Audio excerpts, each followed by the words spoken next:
Bom dia, boa tarde, boa noite, or whatever the case may be. My name is Marcus, and I am the host of the Black Brazil Today YouTube channel, as well as the blackbraziltoday.com blog, where I analyze Brazil from the perspective of race. So today's topic is about an organization that I've actually touched upon in a number of articles on the blackbraziltoday.com blog. I've actually mentioned this organization in a few of the YouTube videos as well. So as I've talked about this organization a number of times, sometimes in just passing because the name of this organization would come up because of other topics and other videos. Today, I wanted to focus specifically on the organization.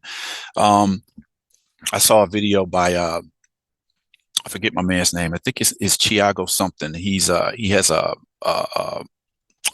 think it's a podcast called Historia Preta, which means Black History, and he did a short video on the existence of Brazil's first Black political party, which was called the Brazilian Black Front, or what they call in Portuguese, the Frente Negra Brasileira. So I wanted to talk about the importance of this organization that came along, maybe about 43 years after the abolition of slavery in Brazil in 1888. Very important organization. So we're talking about almost 100 years ago now. But the success of this group and the platform of this group is something that Black Brazilians are still inspired by today. A lot of the Black organizations and movements that you have in Brazil today, they hark back to what was started by this political group almost 100 years ago. So today's video is called 35 years before the Black Panther Party. There was a Black political party in Brazil known as the Brazilian Black Front. So I'm going to get into this today. I want to talk a little bit about it. Definitely, this is going to be a video. It's going to be very informative. As I've said over the years, if you do some digging, you find some really intriguing Black history in Brazil. Okay. That's what led me on this journey that I've been on for the last, quarter of a century, just talking about Black issues and Black history in Brazil. So before I get into it today, definitely like this video, share this video, drop a comment if you find something intriguing here. Click on the notification bell and definitely subscribe to the channel if you found some material here that you thought was worth subscribing to and you want to see other videos. Definitely come in, check out the next videos that I post. So let's get into the video for today. So again, today we're talking about a Frente Negra Brasileira, which means the Black Brazilian Front or the Brazilian Black Front, translated one or the other. Have a number of photos I want to go through as I talk about this. So, the roots of the Frente Negra Brasileira is based on, Black people at that point only having, freedom in Brazil for about 40 years. Coming out of the slavery era, this was one of the first organizations that said we need to speak on the position of Black Brazilians in this country, the inequalities and the racism that people dealt with. You have to remember, even without law sanctioning segregation, you had very blatant exclusion of Black Brazilians in certain areas of cities. They were excluded from social clubs. I mean, exclusion was everywhere. The only difference was that you didn't see any whites only signs there.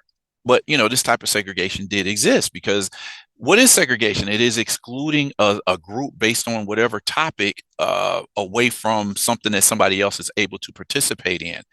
That is segregation. It's not just, okay, you got a sign that says this water fountain is for whites and this water fountain is for Blacks.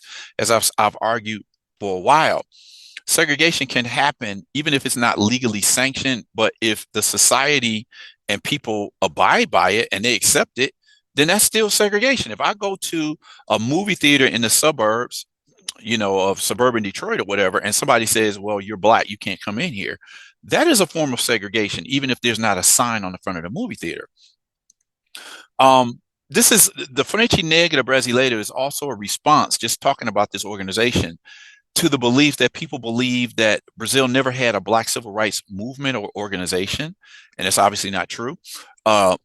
we don't have necessarily a very concrete number of how many members the Frente Negra Brasileira had. Some estimates say 8,000 and some say up to 50,000 in various states throughout the country. The other thing that I found intriguing about the Frente Negra when I was doing research about this, and I don't mean just this year, I mean, maybe 20 years ago, 23 years ago, when I first heard about the Frente Negra Brasileira, is that it was a conservative organization. A lot of us associate saying that if it's a Black civil rights group, it must be of the left. But when you dig into the Frente Negra Brasileira, some of the positions of some of the leaders of the organization, there would be different, people reacted differently, like, whoa, this is a little bit too far to the conservative side for me. I'm going to get a little bit into that in a minute. But in my own political development, I've had to discover you can't just throw all of your marbles in one basket and say, okay, I'm a complete leftist, I'm on the extreme right, because there's going to be things on both sides of the political coin that you agree with and you disagree with, and that's something I've had to discover maybe in the last 5 to 6 years myself. So with that said, let me get into first what Thiago has to say about the Frente Negra Brasileira, and then I'm going to come back and go further into the history of this organization. So first, I just want to overdub what Thiago had to say about this. Você sabia que muito antes do Did you know that long before the Black Panther Party in the United States, there was a Black political party here in Brazil? But when they decided to launch their presidential candidate, they were extinguished by the force of law. After abolition, the Black population excluded from society began to create their own entertainment and intellectual spaces. Thus, social clubs, sports clubs, and an exclusively Black press sprang up in all regions of Brazil. At the end of the 1920s, questions about the inclusion of Black people in society were on the rise. It was then that in Sao Paulo, several Black clubs and newspapers came together to create the Frente Negra Brasileira in 1931 with the leadership of Arlindo Veiga dos Santos and collaborators like José Correia Leite. The Frente Negra became the first Black organization to unite people from all regions of Brazil around the same agenda, the progress of Black people. The Frente Negra soon spread throughout the country. They had a dentist office, beauty salon, founded their own school, and had their own newspaper. All of this was dedicated to valuing Black history and culture. Before long, they emerged as an important political force and officially became an avowedly Black political party, the first Black political party in our history. It was then that Brazil saw the rise of Getúlio Vargas's Estado Novo, and before the Frente Negra could make a run for the presidency, it was extinguished and made illegal by the Vargas dictatorship. And since then, we've never had a Black Brazilian party. Okay, so you heard what Thiago had to say in that short video. I wanted to take what he said. I'm quite sure I didn't listen to his whole podcast on this topic, just the 1.5 minute clip, but I wanted to delve a little bit further into the history of the Frente Negra Brasileira. Again, this group is arguably we can say the blueprint for Black oriented or Afro-Brazilian organizations today that fight for the equality for Black Brazilians in the country. So right now, let me just talk a little bit about this. I'll talk more about the pictures as we go. This is Frente Negra had a lot of different things in their organization. They had, obviously, they had a band.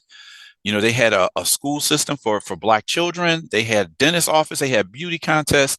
All of this stuff I want to talk about in today's material. So let me just talk about this. The Frente Negra Brasileira, meaning the Brazilian Black Front, was founded by a group of Black leaders in 1931 in the city of Sao Paulo. Its main objective was to fight for the rights and equality of Black people in Brazil amid a context of strong racial discrimination.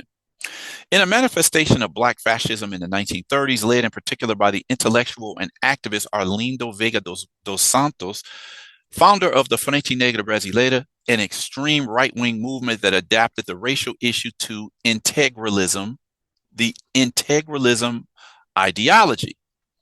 Integralismo brasileiro, meaning Brazilian integralism, is an extreme right-wing political ideology with a nationalist and fascist character developed by Brazilian writer Plínio Salgado in the early 1930s. This is a Frente Negra Brasileira meeting led by Justiniano Costa. That's what we see in this picture here. You see the Brazilian flag. Among the founders of the Frente Negra Brasileira were important names such as Arlindo Veiga dos Santos, Álvaro Gomes de Oliveira, José Correio Leite, and other Black activists. The Frente Negra Brasileira promoted actions and campaigns to combat racism and social exclusion, as well as seeking to valorize or appreciate Afro-Brazilian culture and history. Okay, here's another picture from a Frente Negra meeting. Arlindo Veiga dos Santos created the FNB in 1931 to promote the inclusion of Blacks in social, economic, and political life. It's curious to see how Santos, despite being a sympathizer of neo-fascism, reacted to Hitler's racial ideology and attributed a leading role to Blacks in the construction of Brazilian nationality. What do we care that Hitler doesn't want Black blood in his land? This only shows that New Germany is proud of its race. We too Brazilians have a race. We don't care about the Aryan. We want the Black mixed race Brazilian who has never betrayed the nation and never will. We are against the importation of foreign blood that only hinders the life of Brazil, the unity of our homeland, our race, and our language. Hitler affirms the German race. We affirm the Brazilian race, especially in its strongest element, the Black Brazilian.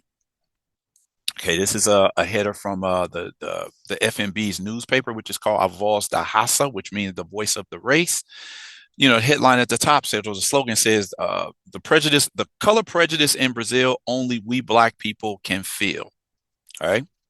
The FNB ended up becoming popular among Blacks thanks to social initiatives such as the creation of a school for them and the effort made to exclude them in the job market and the police. It had between 8,000 and 50,000 members. There's no consensus on the exact number and did not hide its alignment with integralism, making the motto of this extreme right-wing movement its own with the addition of the word race. Their slogan was God, homeland, race, and family. So Trip, what's going on here? This is the FNB was more aligned to the extreme right-leaning political movement in Brazil at that time, which that movement was called integralismo, they say in Portuguese. I remember probably the most well-known Black political and civil rights, human rights leader in Brazil was Abdias do Nascimento, and he was associated with integralism back in the 30s and 40s, from what I understand. I think what it seems to me that when people come to find out what extreme right movements are about, some of them move more towards the center, or they just figure out like this isn't a place for me. One of these days, I have to talk about Nascimento's involvement with integralism, as they called it. Okay. The Frente Negra Brasileira represented the first right-wing Black movement in the country, fighting for the rights and representation of the Black population, but from a conservative political perspective. The movement sought to promote access to education, work, and equal opportunities for Black people, but without giving up conservative values and principles. Despite having a significant impact at the time, the Frente Negra Brasileira faced many challenges and difficulties over time and eventually dissolved in 1937 due to the authoritarianism political context that had taken hold in Brazil. So again, of an extreme right Black political organization and movement. Now, if I had read this 10 years ago, I'd be like, wow, the Frente Negra is right wing. You know, I would have just been like, I didn't want anything to do with that. But what I've come to understand is that you have extreme sides of both the left and the right.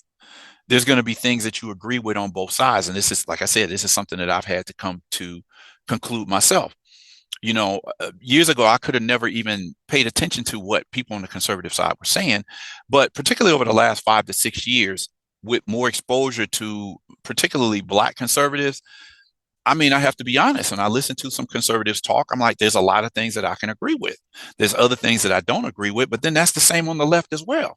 I can't just completely consume everything that one side of the coin is saying, because they're both right and wrong at the same time. Let me keep this moving. This is a picture of a bunch of children at being taken up. They took a picture with leaders of the Frente Negra Brasileira in front of a museum. See this picture here? So as an organization, it offered various courses and promoted beauty contests with the aim of valuing Black culture and encouraging the empowerment of this group. The FNB sought to promote actions aimed at the personal and professional development of its members. The courses covered a variety of areas, providing opportunities for learning and growth for the Black community. In addition, the organization also held beauty contests that highlighted the beauty and elegance of Black women, promoting self-esteem and valuing ethnic diversity. The Frente Negra Brasileira played an important role in promoting racial equality and appreciating Afro-Brazilian culture. Here's a picture of some children at the Frente Negra Brasileira school. So even though, I didn't hear about this group, being armed or anything like that, I would have to do some more research on that. But you can see in the fact that they had beauty contests, they had their own dental office, they had schools for the children. Some of these things just kind of remind you something that the Black Panthers would do like 30 years later. In the field of political action, the FNB stressed the importance of Black people overcoming the condition of canvasser, a subordinate condition that helped reinforce and help perpetuate their subordination and their insertion in the society as a whole. The FNB, therefore, encouraged the launch of Black political candidates. It even organized itself as a political party. Soon afterwards, in 1937, Getulio Vargas's new state, what they called the Estado Novo, closed down all political parties and associations, dealing a severe blow to the Frente Negra Brasileira, which was forced to close down its activities. So understand, it wasn't just this Black political party that was taken down by the dictatorship of the early 30s, or we'll say the mid 30s. All political parties were shut down. It wasn't just the FNB, but this, so then the Frente Negra Brasileira ceased to exist after just 6 years in existence. Here you have a picture of a group of Black women in the FNB known as the Rosas Negras. I will talk about them later on in this article. At the same time, what can be called the Black press flourished.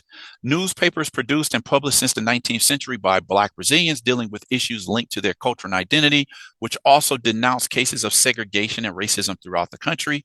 Two more prominent members of the FNB, Gervásio de Moraes and Isaltino Veiga dos Santos. Have to wonder if this guy is actually related to Arlindo, because Arlindo's name is Arlindo Veiga dos Santos, and I wonder if they were related. Have to do some research on that. The FNB developed and maintained a school, a musical group, a theater, a soccer team, a legal department, political training courses, arts and crafts, as well as offering a medical and dental service. It also published its official newspaper, A Voz da Raça, meaning again, the voice of the race, all with the aim of promoting the integration of Black people into society. In 1936, the FNB was transformed into a political party with the intention of participating in the next elections in order to catalyze votes from the population of color. This is another one of the newspapers associated with them. It was the O Clarim do Alvorada. Okay. In addition to the Frente Negra Brasileira's newspaper, A Voz da Raça, it was subtitled Deus, Pátria, Raça e Família, meaning God, Homeland, Race, and Family. The FNB was even received in audience by the then president of the Republic, Getulio Vargas, and won some of the demands it made. In 1937, with the installment of the Estado Novo dictatorship, the Black Front was extinguished, as were other political organizations. Makes me wonder how they must have felt about President Getulio Vargas at that time. They were received and welcomed by the president, but then his actions later would lead to shutting down all political organizations, including the FNB. Have to wonder if they felt like the president kind of stabbed them in the back by doing that, or it was just a legitimate way of stopping people from trying to challenge his power. However, even though the FNB was one of the main entities of the Black movement in Brazil at the beginning of the 20th century, other organizations and associations were also on the scene, which highlighted important militants and leaders who are still present in the memory of Black social movements today. José Correia Leite, one of the organization's most important members, shared his memories in a book. Leite said, "We created Clarim, later Clarim da Alvorada, the newspaper, which came out for the first time in 1924. It was a newspaper made by Black people for Black people, which dealt specifically with our community. At the beginning of the 1930s, the Black Front was created, but it soon came dangerously close to fascism, and I distanced myself." So you have here one of the most important members of the organization, and he noted that the group was just moving too far or too close to fascism and the extreme right, so he decided to leave the organization. It's something I have to explore a little bit more in the future. José Correia Leite actually has a book. I think somebody interviewed him for this book. I think he was probably in his 80s when this book was put out. But that's intriguing. He left the organization because he felt like they were going too far to fascism. As mentioned earlier, the organization was the target of persecution and had its activities shut down in 1937 during Getulio Vargas's Estado Novo. However, the Frente Negra Brasileira was fundamental in strengthening the Black movement in the country and left an important legacy in the fight for the racial struggle. Okay, so I mentioned this group of women in the Frente Negra Brasileira known as the Rosas. Let me see, where's that picture at? I think it was called the Rosas Negras. This picture right here, group of Black women in the FNB known as the Rosas Negras. Wanted to talk a little bit about that before I close down the video. Black women played a fundamental role in the formation of the association. Among the various groups they created within the FNB, there was one aimed at promoting recreational, artistic, and cultural activities called Rosas Negras, meaning Black Roses. This group also promoted welfare activities such as charitable actions.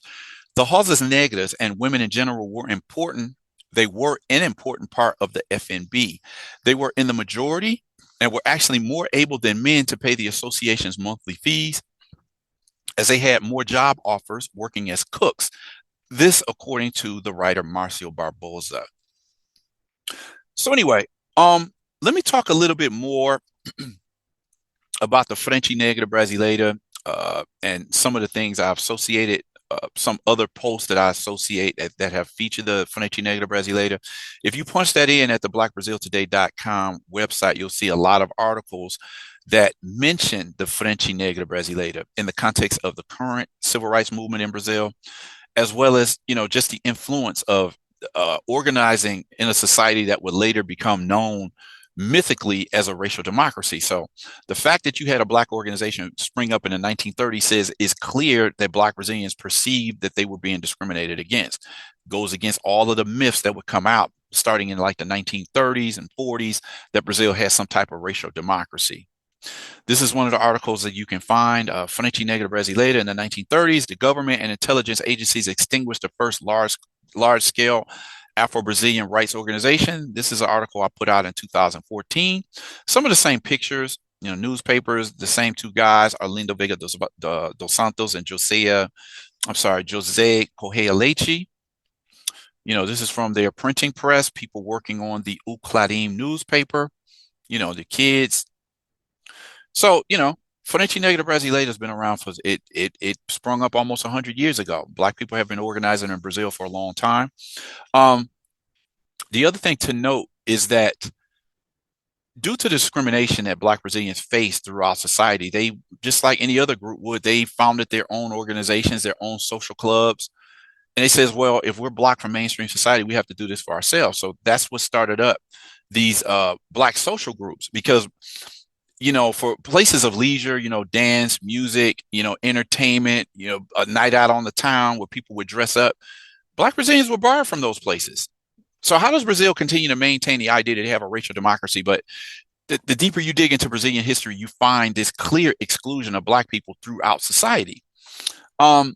This is an article about the Renascença Club, which was founded in the 1950s in Rio de Janeiro. The club served as a place of culture and leisure for middle-class Afro-Brazilians who faced racism at white clubs. Okay, so they have a long history of Black social clubs that were places of leisure for the Black population that was excluded from white social clubs. They had their own beauty contests, like mulatas. Let's see, mulatas dão cor ao Miss Brasil, where they're saying, the mulatas of the country, which are generally just Black women, they bring some color to the Miss Brazil competition. And as I've said, in 70 years of the Miss Brazil competition, there's only been 3 women of color, 3 Black women who have won the competition, 2 of them being in 2016 and 2017. So these are just some images talking about this club in Brazil, or rather in Rio de Janeiro in the 1950s. There was also a club in Sao Paulo known as the Aristocrata Club. In the 1960s, when Black Brazilians were barred from white clubs, the Aristocrata Club became the most luxurious Black club in Brazil. Now, this is intriguing. As you see, there's Black Brazilians. They're having a good time. Look like you got the dance floor going on here. There was actually a documentary done about this. I'm gonna have to revisit this because that documentary was very intriguing. Just it there were guys who were still alive who remember the days of this club. It was for the chic middle class, black middle class of Sao Paulo at the time. These are some of the women from that club. Let me see, one of the club's founders and a bevy of aristocratas female members. Okay. They had a swimming pool, had a soccer team. So these are all things that Black Brazilians did because they were excluded from mainstream society. Okay. Aristocratas, well dressed, socialized dance to orchestra sounds. As I said, the other thing is popular musicians would stop by this club and play, like Milton Nascimento. The other thing that I discovered is that when famed Black Americans would come to Sao Paulo, the Black community would take them to this club, to connect with the Black community in Sao Paulo. Here's a picture of Sarah Vaughan here. And this is the Brazilian singer Alaide Costa. Alaide Costa is probably near 90 years old now. I have to do a story about her. But there's stories of all types of Black American singers coming there. There's pictures of James Brown and other Black entertainers from the United States that would come and hang out at this club. Okay. So, again, this is the point. It just says, hey, if you get excluded from mainstream society, create your own. So this is what we find with the Frente Negra Brasileira. We find this with Black social clubs. These social clubs were not just in Rio and Sao Paulo. You had them in a state like Rio Grande do Sul. You had them in a state like Minas Gerais. And these were places where black people would, have their own, because, white society, even saying in their face that, we're not racist, they barred Black people from these social clubs. So anyway, like I said, a long, deep history of Black Brazilians organizing to have their own way back to the 1930s. So I'm curious to know what you all thought about this piece today about the Frente Negra Brasileira. Definitely leave a comment in the comment section. Let's, get a conversation started about this. What did you think? What comes to mind when you see some of these images, when you hear some of these stories? Like I said, drop a comment in the comment section, like this video, share this video, consider subscribing to this channel, and click on that notification bell so you know when I put up my next video. With that said, I'm going to end this video today, right now, and I'm going to ask you to come back and check out the next video that I post here at Black Brazil Today.